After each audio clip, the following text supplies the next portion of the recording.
I paid $49.95 for revenge. Now I can't make it stop.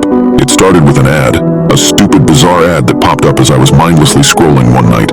Get revenge on anyone for just $49.95 plus taxes. Results guaranteed.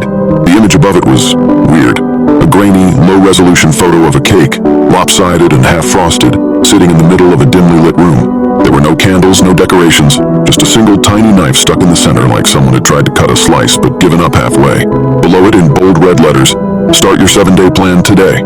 I laughed. Then I clicked. I skimmed the fine print. Something about escalating consequences and a series of pranks over 7 days to the nominated victim. Finality of contract. One line caught my eye. Recipient must be personally known to the sender. This includes in-person acquaintances, direct online communication, or individuals whose written words the sender has read.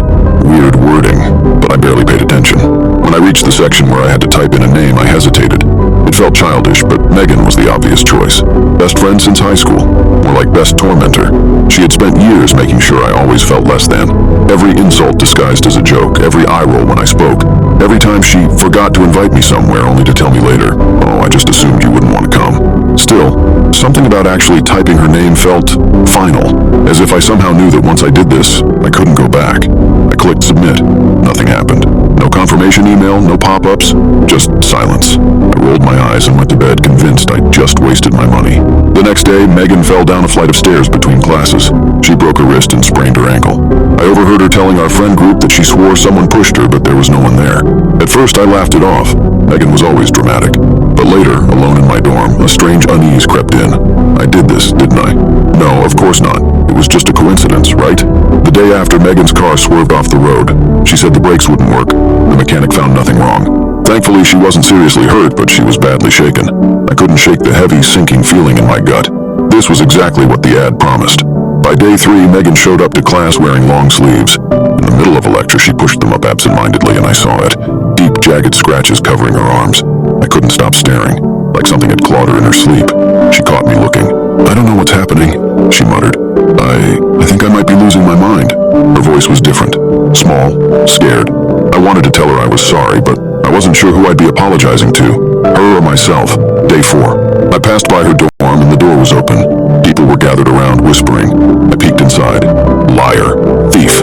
The words were spray-painted across the walls in jagged, erratic lines. Her roommate swore Megan hadn't left her bed all night. The door had been locked from the inside. Day 5. It was during class. Megan coughed, then choked, then vomited. Teeth.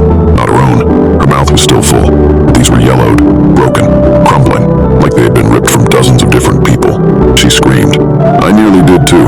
That night I sat awake, staring at my laptop, shaking. What the hell had I done? On the 6th day, Megan didn't come to class. When I finally saw her, she was hunched in the common room, rocking back and forth, eyes darting to things no one else could see. Her hair had turned white in patches. She smelled like something rotting. She didn't speak. I don't think she could anymore. Day 7. They found her in the dorm showers, curled in the corner, her mouth locked open in a silent scream. No one could explain how the water had been running hot enough to boil skin from bone. I couldn't breathe. This was my fault. I checked my bank statement, my stomach twisting.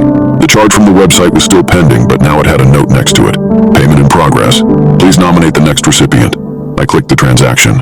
A web page loaded. You must nominate someone. 7 days will begin again. If no name is submitted, the cycle will revert to the original sender. I felt cold all over. No, no, no, no. I shut my laptop, my heart slamming against my ribs. But the next morning I woke up with a scratch across my stomach. Not just a scratch. Letters. Tick-tock. It was happening to me. I panicked. I had to pick someone. I wasn't ready to die. Megan wasn't the only one who had made my life hell. What about Olivia?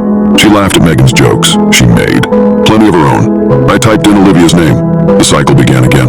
I watched in horror as Olivia suffered. It started small, like Megan's had. A bad fall, weird scratches. Then it escalated. By day 5, she was pulling long strands of black hair from her throat, sobbing. By day 7, she was gone. But the cycle didn't stop. Another charge appeared on my account. Another demand. Next recipient required. I ran out of mean girls. Then I nominated a professor who humiliated me in front of the whole class. Then a barista who sneered at me when I fumbled my order. Then a roommate from high school. Each time the cycle restarted. Each time I had to watch as someone else unraveled. Teeth falling out. Fingers bending backwards. Rotting smells that clung to them even after they scrubbed their skin raw. Every death felt heavier. Every choice felt worse. And then I ran out of names. I stared at the empty box on the website. My hands shook. I knew what would happen if I didn't submit a name. The the cycle would revert to me. I tried entering celebrities, strangers, politicians. It rejected them. The recipient must be personally known to the sender. This includes in-person acquaintances, direct online communication, or individuals whose written words the sender has read. My breath caught in my throat. There was no one left. And now it's day 6. I wake up covered in scratches, my reflection whispering things I don't understand.